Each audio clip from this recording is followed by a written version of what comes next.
prison breaks, ship hijackings, train robberies, the attempted arson of New York City, attempt to incite rebellion in several northern states, murder. From secret bases across the border, Confederate partisans slipped into Union territory and executed a litany of schemes against the Union. Led by a former United States Cabinet Secretary, their mission was to harass and weaken the South's great enemy from the rear. These agents had to simply slip across the border in order to evade capture. And they also knew that in addition to any successes they might have, in their mission lay an even greater goal for the Confederacy. If they could spark a diplomatic incident between Britain and the Union, then the Union might be forced to fight a war on two fronts, not just against the Confederacy, but also against the most powerful empire in the world.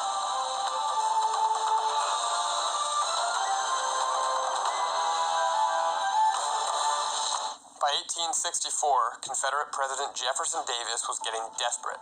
Union armies were finally winning battles, and Confederate manpower and resources were running out. Confederate leaders had watched with keen interest as British and Union diplomats clashed over incidents in Canada and the Maritimes, and they knew that many Canadian and British subjects had a negative view of the Union. Clement Vallandigham, the key leader of the Northern Copperhead movement, which sought to end the war and make peace with the Confederacy, had received a warm welcome in Canada after his arrest by Union forces. And Davis wondered whether his own agents might be welcomed, or at least tolerated, north of the Union border as well. Amateur spies and escaped Confederate prisoners had been congregating in Canada and the Maritimes since the early years of the war. But with things in the South looking grim, Davis decided to ramp up his northern operations.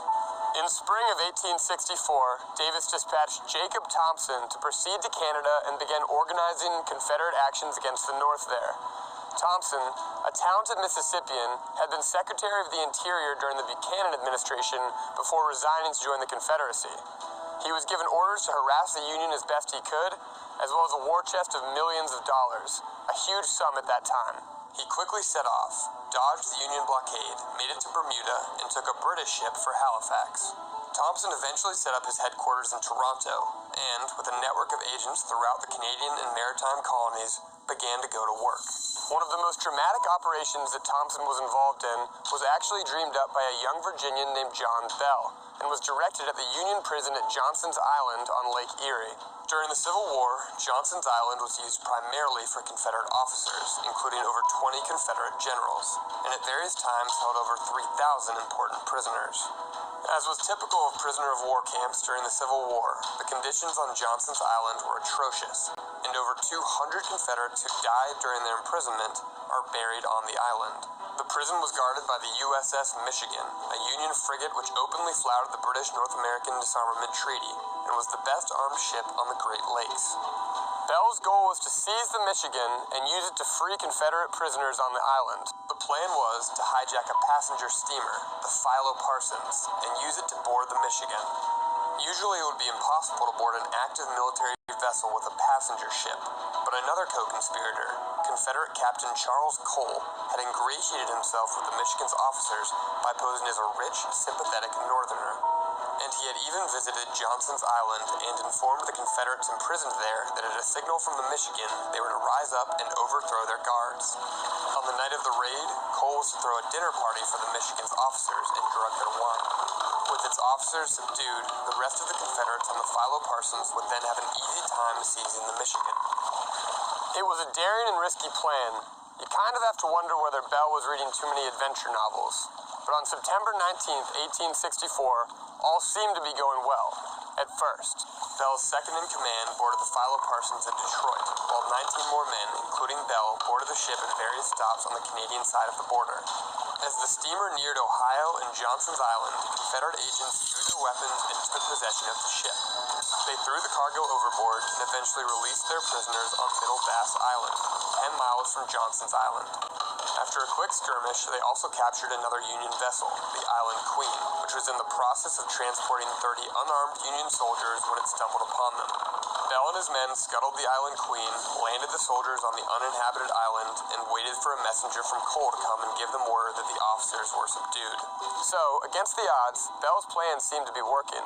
His ragtag group had captured a vessel on Lake Erie, defeated another Union vessel in a skirmish, and was now preparing to attempt one of the most dramatic prison breaks that you can imagine. But there was a problem. Cole's man never came. As it turned out, the plan had been betrayed. Cole had been captured, and the Michigan was lying in wait for Bell. But Bell didn't know any of this. And as you can imagine, with the kind of reckless character that he was, he still wanted to go ahead with the attempt. It's action movie stuff, but this really happened. Under the light of a ghostly full moon, Bell and the Confederate pirates steered their captive ship towards the waiting Union frigate. Had Bell had his way, it was bound to be a bloody night. But, as fate would have it, Captain Bell's plans were thwarted by none other than his own men. It would have been an all-out disaster and a bloodbath for the Confederates, except for the fact that Bell's men refused to obey his orders. Bell called the incident a most cowardly and dishonorable affair, but as we know in hindsight, Bell's men were much wiser than their hot-headed captain. Bell was forced to bring the Philo Parsons back to Canada, where he scattered his men and scuttled the ship. But the determined Bell, who had wanted to storm a Union frigate that quite probably knew his ragtag crew was coming, was not one to give up easily. He was also involved in another attempt to wreak havoc on the Great Lakes, this time by captaining the Georgian, which was purchased in the U.S. and was to be outfitted to harass Union shipping and bombard cities all across the Great Lakes. However, Canadian and Union officials were tipped off to the plan, and although it caused consternation from the Canadian legislature to the White House, Bell and Thompson were thwarted yet again. As you might be able to tell by now, Thompson wasn't quite the calculating agent that he thought he was. A better word to describe him would be reckless. In December of 1864, Jacob Thompson gave the go-ahead for Bell to lead another cross-border escapade. This time, the plan was to intercept a train carrying several captured Confederate generals from Johnson's Island to Fort Lafayette in New York. The scheme was as bold as it was poorly planned, and this time, Bell's luck ran out. He was captured. Although Jefferson Davis and Thompson worked diligently to get their agents tried as prisoners of war and not as spies, Bell's scheme was still judged to be an unlawful act of war, and he was executed on February 22, 1865. These aggressive incidents prompted outrage on both sides of the border.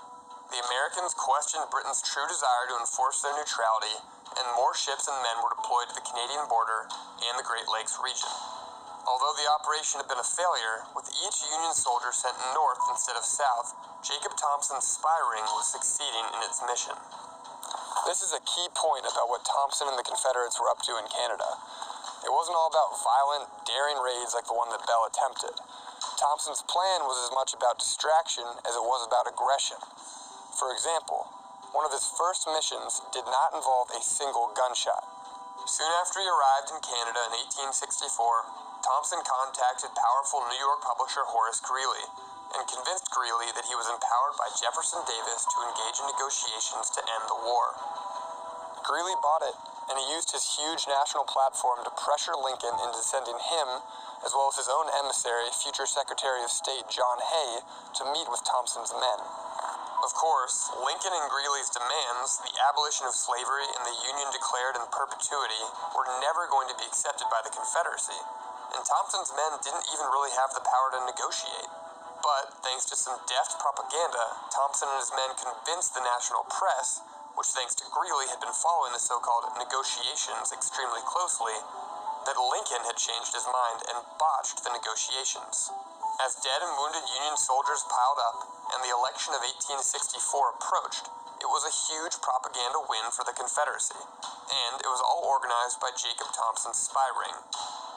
You see, defeating the Union Army was not the only way that Confederates could win the war.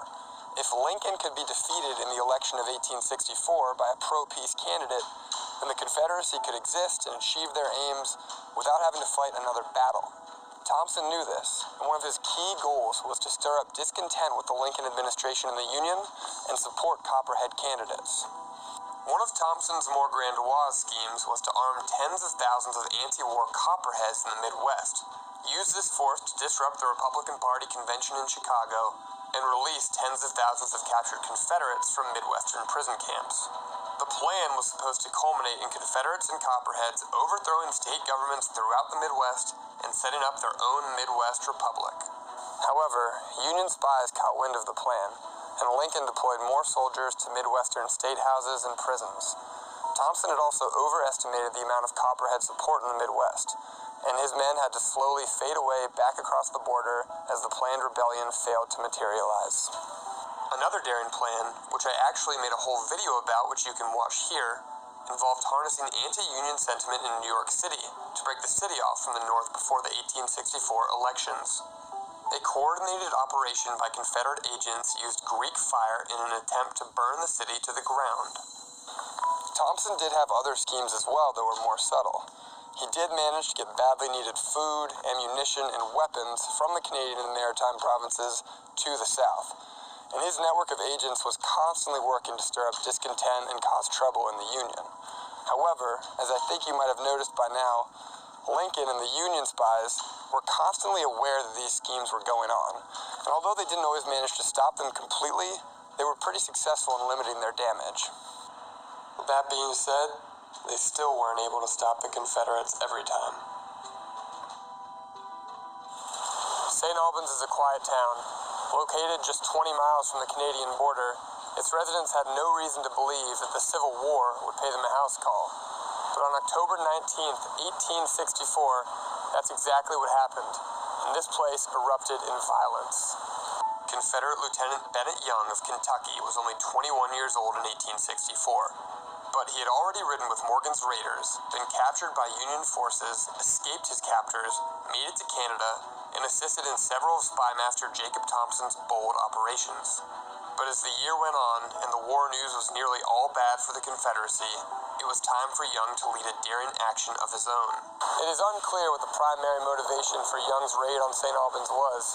It could have been another effort to lure Union forces away from the South, or the goal could have been to raise money for the cash-strapped Confederacy by robbing the banks here, or it could have been a simple act of revenge for the havoc that the Union forces were wreaking in the South. Just a few weeks earlier, General Philip Sheridan had begun systematically burning the Shenandoah Valley. Probably, all three of these things played a role, and in all three of them, Young did find some success. Young had been carefully planning his raid for some weeks, and on October 19th, a day when many of the town's important figures would be away at the legislature in Montpelier, Young and about 20 Confederates that he had recruited in Canada entered St. Albans and eventually gathered in the city's main intersection. At 3 p.m., Young gave a signal, and his men dropped their coats to reveal full Confederate uniforms bristling with weapons. The raid had begun in earnest. Young declared, "I take possession of this town in the name of the Confederate States of America." Unlike some other Confederates who were based in Canada and had launched these daring schemes, Young actually had a serviceable plan for his attack. Young had some of his men round up the village residents at gunpoint, and he held them here, in Taylor Park, what was the St. Albans Village Green. Others were sent to the town's banks to get as much money as they could, again, at gunpoint. Still others stole horses with which the Confederates could make their escape. All in all, the Confederates stole more than $200,000, a huge sum of money for the time period. Although the plan was mostly going well, not everything was going totally smoothly. Many of the St. Albans residents were refusing to comply with the Confederate orders, and some were even shot. Several fistfights broke out, and 2 bank tellers were even locked in their vault, nearly suffocating them. One St. Albans resident, Linus Morrison, was shot and later died of his wounds. Meanwhile, word was spreading about what was happening in the town. Townsfolk were coming from around the area, all armed, and one Confederate was shot and wounded. Young decided that it was time to get out of Dodge, and him and his men set fire to several buildings and escaped the town with their loot. A recently discharged Union Army veteran organized a posse of 50 men to pursue Young. However, they successfully burned a bridge to cover their escape, and then split into 2 groups, both of which made it back across the border to Canada. Young's success seemed complete. The Confederates were outside of Union jurisdiction, and they switched into civilian clothes and went their separate ways. But as Young sat at a farmhouse where he had stopped to rest, the St. Albans posse burst through the door and began viciously beating him. Young shouted at the posse that they had violated British neutrality, but to no avail. The posse might have beaten Young to death right then and there, but for the arrival of a British officer who managed to defuse the situation and promised that Young would be sent back to St. Albans for trial once proper diplomatic procedures had been taken. The St. Albans raid was one of the most bold yet successful operations undertaken by Confederates during the Civil War. However, the consequences of this daring yet possibly reckless action would not be limited to the rogue Vermont posse and rare arrest, but would play out at the highest levels of British-American diplomacy and would be calculated and exacting. In an outrageous and unexpected decision, Young was actually released from prison and, with the help of sympathetic Canadians, managed to escape with much of the stolen money from St. Albans. Although the Union general in charge of the region, John Dix, had several times ordered his men to pursue Confederate agents across the border, and did so again after he got news of Young's release, this time Lincoln and his cabinet stepped in. Still working to avoid war with Britain, Lincoln ordered that any crossing of American soldiers into Canada or the Maritimes had to be approved by the White House. However, this order did not mean that leaders in Washington were going to forget about Young's raid, or about all the other outrageous attacks from Confederates based in Canada and the Maritimes. Washington ended a free trade agreement with Canada, ended the Rush-Bagot Demilitarization Treaty, and required anyone crossing the border from Canada or the Maritimes to the U.S. to have a passport. These actions were meant to chastise British leaders as well as to punish the Canadians and Maritimers economically. While many of the Confederate raids from Canada on the north had failed, Thompson's outfit was succeeding in stoking tensions between Britain and the United States. Just like in the first year of the Civil War with the crisis, Canadians and Maritimers found themselves stuck in a very difficult situation.